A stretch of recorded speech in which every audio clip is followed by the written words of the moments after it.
Hello, Morongo Basin and listeners around the world online at Z107.7fm.com. Here is the Z107.7 local news for Wednesday, October 18th, 2023.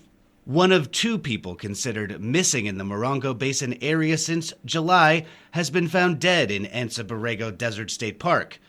An investigation by the San Diego Union Tribune reports that John Fitzpatrick, 52, was found in the state park located south of La Quinta and west of the Salton Sea last week. Fitzpatrick was reported missing on July 30th and was believed to be traveling with Fang Jin, a 47-year-old Chinese citizen. Fang was reported missing on July 26th, and she has not yet been located. In August, the San Bernardino County Sheriff's Office said that Fang had hired Fitzpatrick as a tour guide to take her through the Morongo Basin and Joshua Tree National Park area. It has been reported that they had a romantic relationship in addition to the business arrangement. Both Fitzpatrick and Fang were considered to be voluntarily missing, and no criminal case was opened into the matter.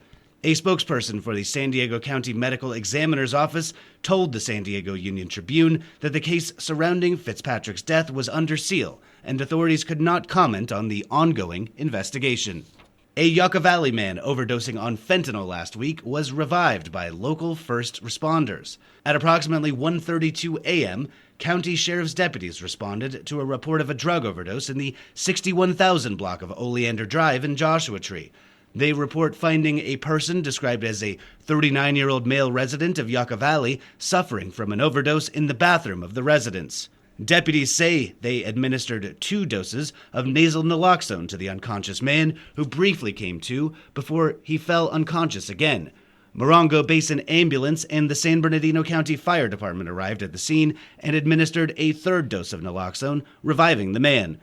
The Yucca Valley man was transported to High Desert Medical Center by Morongo Basin Ambulance, where he received further treatment.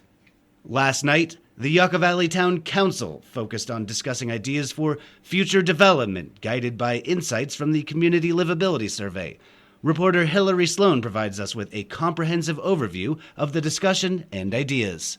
Last night's meeting began with a dynamic presentation by Susanna Barnett, Executive Director of Morongo Basin Unity Home, to launch Domestic Awareness Month. Unity Home is preparing for an exciting Wild West showdown and fundraiser on October 28th at the Boys and Girls Club. The meeting was centered around crucial community initiatives guided by insights from the Community Livability Survey. The top priorities identified were maintaining and repairing infrastructure, strengthening law enforcement, attracting commercial businesses, improving the town's appearance, and partnering with property owners for revitalization. Additionally, the meeting emphasized the importance of increasing special community events, developing action and strategic plans for the future, prioritizing fiscal stability, and crafting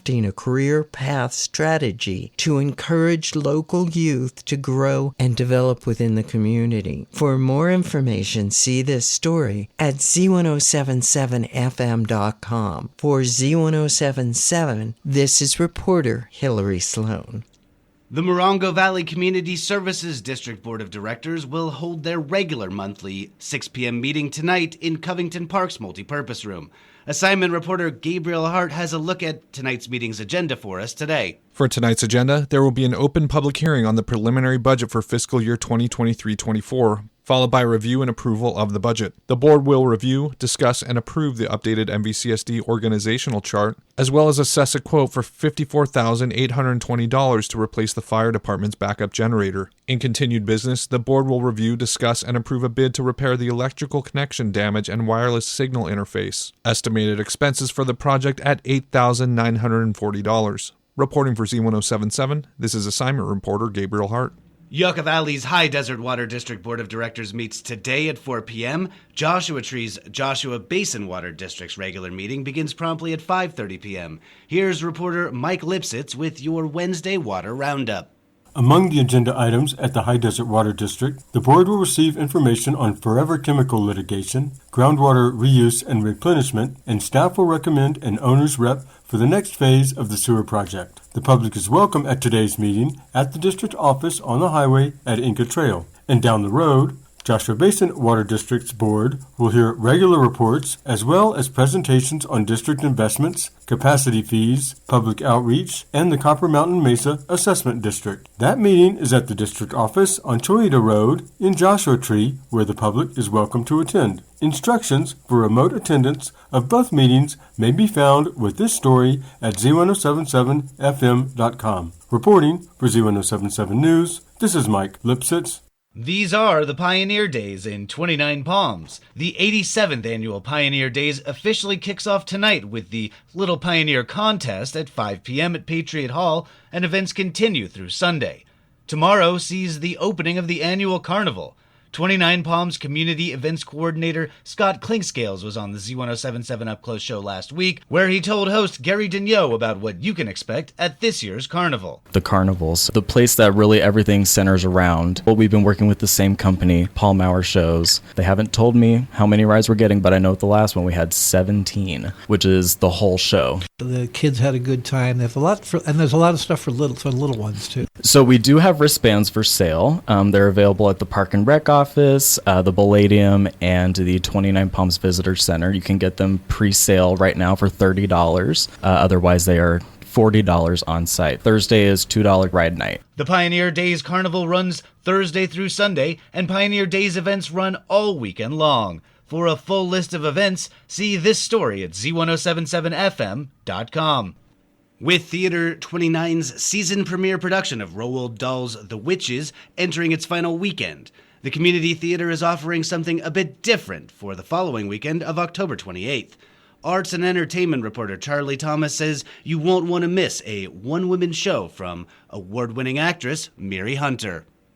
A unique and personal look at an artistic and spiritual journey will be a special presentation at Theater 29 on October 28th and 29th. Musings of a Black Woman in a Brown Desert is a one-person play following author and performer Mary Hunter as she moves from her Los Angeles loft and settles into life in the Mojave Desert. Is it the fulfillment of a promise to herself to find a place where she can just be? Or is it a continuation of the life she keeps trying to leave behind? The show will play two performances, 7 p.m. Saturday, October 28th, and a 2:30 p.m. matinee Sunday, October 29th. Tickets are $15 for regular admission, $12.50 for seniors and military, and $10 for children under 12 and students with ID. They are available now online at theater29.org or by calling the box office at 760-361-4151. Reporting for Z107.7, this is Arts and Entertainment reporter Charlie Thomas. And finally, the 29 Palms High School girls varsity tennis team traveled to Desert Hot Springs to face the Eagles yesterday. The Lady Cats won 17-1. In singles action, Caitlin Luke and Aviana Lipkin swept all three of their sets. In doubles action, the teams of Addie Simmons, Marley Kyle, and Kyrie Scott Zamia Abrile swept all three of their sets. The Lady Cats are 12-3 overall and 10-3 in league. The Lady Cats host Indio tomorrow for senior night. Next week, they will travel to the Palm Valley Country Club to take part in the Desert Valley League individual finals. That's our local news. Hear local news 7 times a day, 7 days a week at 7, 8, 9, noon, 4, 5, and 6. If you hear news happening, let us know about it. Email us at tips@z1077fm.com. Reporting for the Morongo Basin News Leader, the award-winning Z107.7 Local News, I'm Jeff Harmetz.